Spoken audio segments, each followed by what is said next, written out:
올해가 현대시 107년이 되는 해입니다. 이제 100년이 넘었죠. 그리고 이제 광복 70년이라고 얘기하는데, 저는 한국 땅에서 제가 시인으로 시를 쓴 게 한 45년 가량 돼요.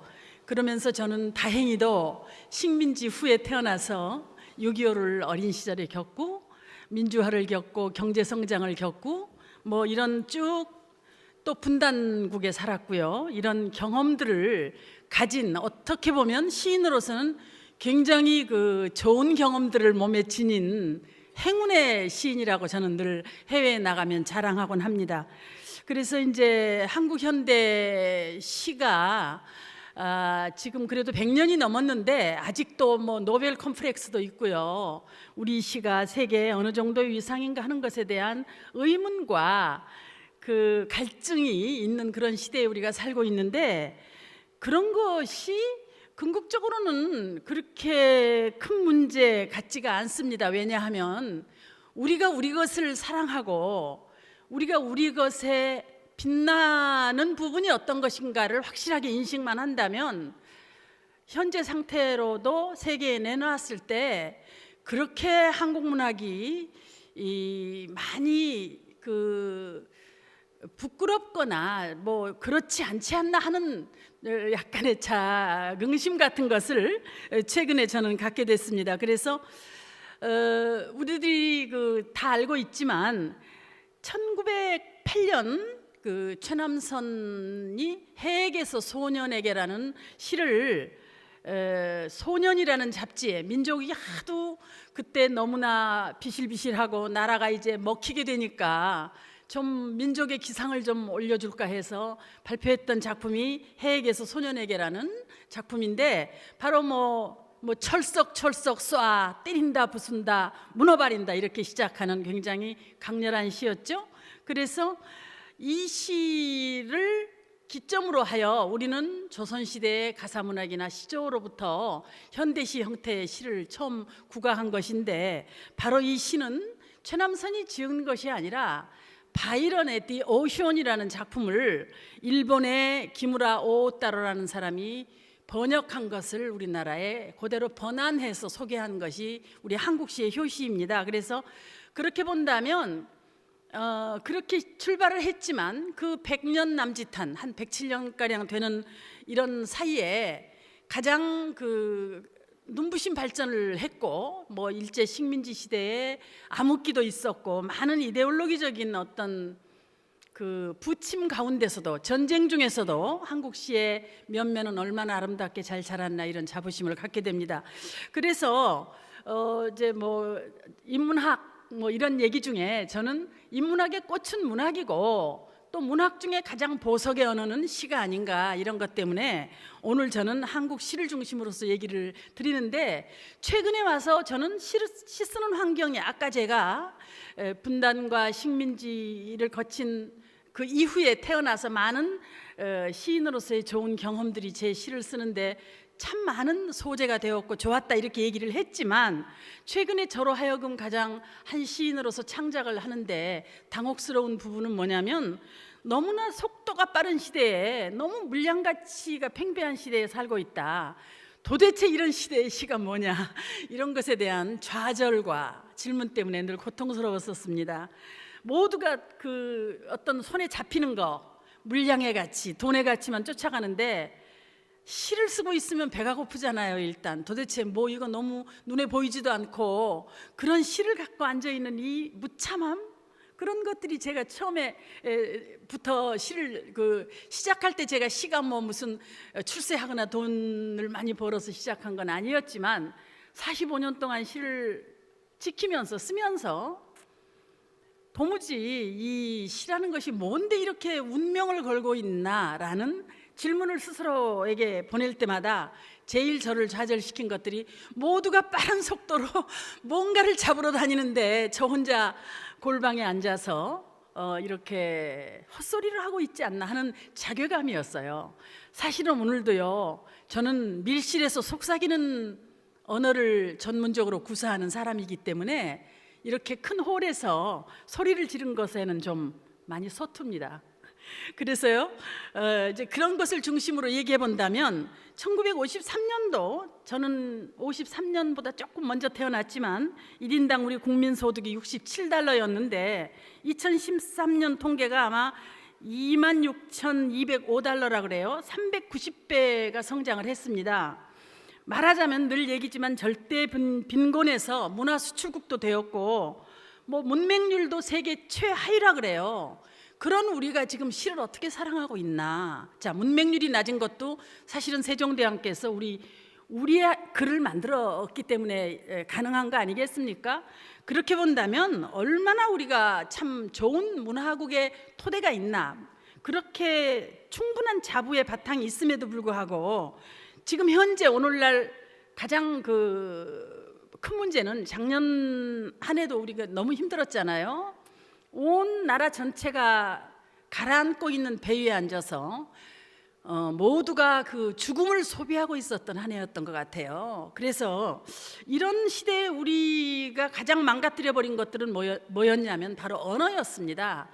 극도로 타락한 언어, 극도로 날카로운 언어, 천박하고 남을 헐뜯는 언어, 그리고 자기 자신의 상처를 후벼 파는 언어 속에 매몰되어 있었기 때문에 이런 사회에서는 문화고 뭐고 이건 정말 문학이고 이런 그 자괴감이 우리를 지배하는 주 정신 상태가 아니었나 이런 생각이 들었어요. 그래서 이런 사회 속에서도 경쟁 의식과 탐욕을 부채질하고 언어는 극도로 천박해 있고 온 나라 전체가, 여기 지금 외국분 계시지만 뭐 우리가 숨길 건 없죠.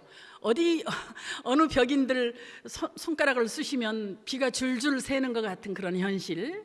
어느 한 구석 엉성하지 않은 구석이 없고 부실하고 거짓말쟁이가 너무 많고 어떻게든 남을 제치고 빨리 가는 사람이 승리하고 이런 가치 전도 사회에서 또 뜻하지 않게 디지털과 인터넷 문화는 너무 발달해서 여기에서 양산되는 것은 뭐냐면 시류와 쓸데없는 쓰레기 같은 정보만 아주 범람을 하는 그런 시대에 놓여 있는 몰골이 바로 오늘날 우리가 처해 있는 자화상이라고 해도 아마 거의 틀린 말이 아닐 것 같습니다. 그래서 바로 이 시점이 그냥 요즘 유행어처럼 이 인문학이란 말 이 소비하고 끝낼 것 같아요. 되게 실상이 없는 사회에서 언어가 범람하거든요.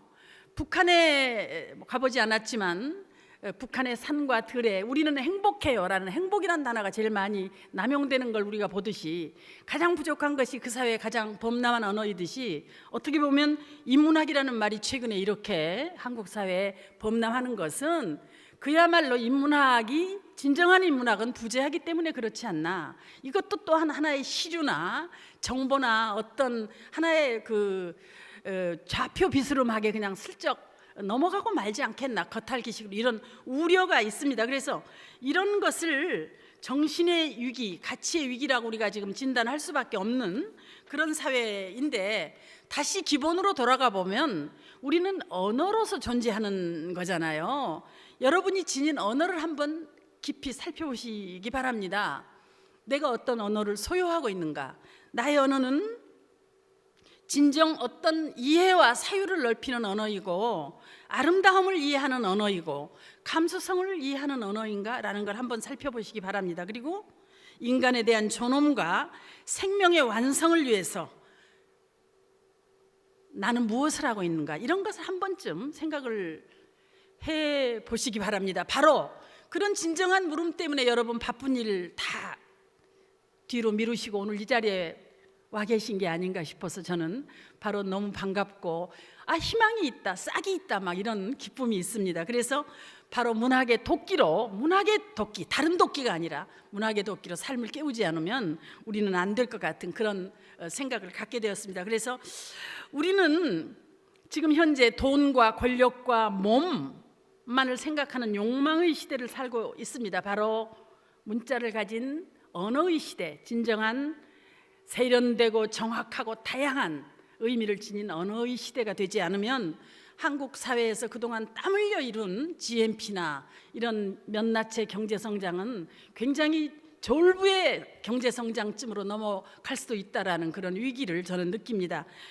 한국 현대시가 지금 107년 됐다고 하는데 금년에 탄신 100주년을 맞는 한 시인의 시를 소개하는 것으로 제 강연을 마칠까 합니다.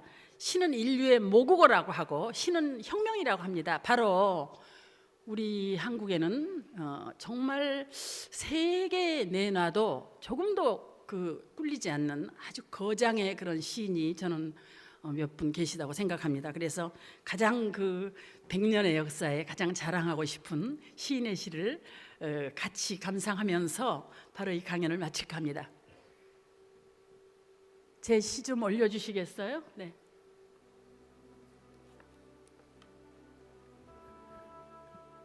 자, 꽃밭의 독백이라는 미당 서정주 시인의 시인데요. 여러분께서 뭐 너무나 사랑하고 잘 아시는 시인이죠. 부제가요, 사소단장이라는 부제가 붙어 있는데 이 사소는 한 여성의 이름이에요. 신라의 시조인 박혁거세의 어머니의 이름인데 요즘 사소라는 이름을 붙여도 문정희의 정의보다 더 세련된 것 같아서 부러운 이름입니다. 그런데요, 이 사소는 미당이 한국 여인사 중에 제일 사랑했던 여인의 이름이에요. 뭐냐면 처녀로 아이를 가졌대요. 그래서 집에서 아버지가 너무 창피해서 쫓아냈어요. 그래서 맹수가 있고 혼자 가서 어떻게 꾸려서 살아라 해서 집에서 쫓아냈는데 사소는 혼자 산속으로 들어가서 활을 쏘고 사냥을 해서 끼니를 이으면서 아이를 낳았어요. 그 아이를 낳아서 그 아이가 바로 신라의 시조인 박혁거세가 됩니다. 바로 불거내라는 아이인데 그 박혁거세의 박은 박다라는 뜻이고 불거내 왕의 불거내라는 뜻은 밝은 누리, 밝은 누이라는 뜻으로 밝게 세상을 다스린다, 그런 뜻의 왕이 태어난 겁니다. 바로 이 부제에 사소단장이라는 게 붙었는데 저게 신라초라는 미당 선생의 시집에 수록이 되어 있는데 너무 사소의 이 시를 감상하는데 매이면요 자꾸 뭐 의미를 붙이게 돼요. 그러니까 사소를 잊어버리시고 그냥 감상하시기 바랍니다. 노래가 낫기는 그중 나도 하늘까지 갔다간 되돌아오고 내 발굽을 쳐 달려간 말은 바닷가에가 멎어버렸다. 활로 잡은 산돼지 매로 잡은 산새들에도 이제는 벌써 입맛을 잃었다. 꼬다 아침마다 개벽하는 꼬다 네가 좋기는 제일 좋아도 물랏바닥에 얼굴이나 비추는 헤엄도 모르는 아이와 같이 나는 내 닫힌 문에 기대섰을 뿐이다. 문 열어라 꼬다, 문 열어라 꼬다. 벼락과 해일만이 길일지라도 문 열어라 꼬다, 문 열어라 꼬다. 자, 이런 시인데요. 이 시가 은근히 좀 어렵습니다. 자, 노래가 낫기는 그중 나도 하늘까지 갔다간 되돌아오고, 노래라는 것은 굳이 이렇게 사실 시를 이렇게 일일이 해설하고 하는 것이 교과서적이라서 위험한 건데 최소한 그냥 길잡이만 하겠습니다. 말하자면 예술이라는 것이 좀 낫기는 낫지만 그래도 그것이 우주 자연의 섭리에까지 가서는 못 미쳐 돌아오고 내 발굽을 쳐 달려간 말은 바닷가에가 멎어버렸다. 어떤 의 권력의 위용과 어떤 부와 어떤 대단한 힘이라 하더라도 내 발굽을 쳐 달려간 말은 바닷가에가 멎어버렸다. 활로 잡은 산돼지, 매로 잡은 산새들에도 이제는 벌써 입맛을 잃었다. 온갖 기술을 다해서 잡은 먹음직스러운 음식과 아름다운 여인과 뭐 좋은 것들 다 가져봤지만 그것도 결국은 허망하고 결국은 그것도 덧없는 것이다, 이런 뜻이겠죠. 꼬다, 아침마다 개벽하는 꼬다. 이 기절이 끝내주게 근사해요. 세계 어느 시인이 꽃 보고 문을 열라고 하겠습니까? 이 꽃이라는 건 어떤 존재의 본질, 생명의 근원, 이런 거죠. 마치 여기 지금 스님도 계시지만 스님에게는 부처의 경지가 될 수도 있고, 또 뭐 지금 올해 큰 사업을 벌이는 분에게는 그런 것도 될 수 있고, 그래서 꼬다, 제가 꽃차 이렇게 연음으로 읽어야 되거든요. 근데 그럼 김이 좀 느낌이 안 나요. 그래서 꼬다, 아침마다 개벽하는 꼬다. 꽃이 아침에 필 때 개벽을 한다는 거예요. 대단하지 않습니까? 네가 좋기는 제일 좋아도 물랏바닥에 얼굴이나 비치는 헤엄도 모르는 아이와 같이. 이 강가에 가서 물에다 이렇게 얼굴을 비치면 얼굴이 비춰지잖아요. 물랏바닥, 이런 말은 아마 미당의 시어인 걸로 저는 압니다. 아마 시어 사전에 미당이 만들어낸 시어로 물랏바닥에 얼굴이나 비치는 헤엄도 모르는 아이와 같이 나는 내 닫힌 문에 기댔었을 뿐이다. 인간 존재의 한계와 무력과 왜소함과 유한을 그리는 거겠죠. 문 열어라 꼬다, 문 열어라 꼬다. 벼락과 해일만이 길일지라도.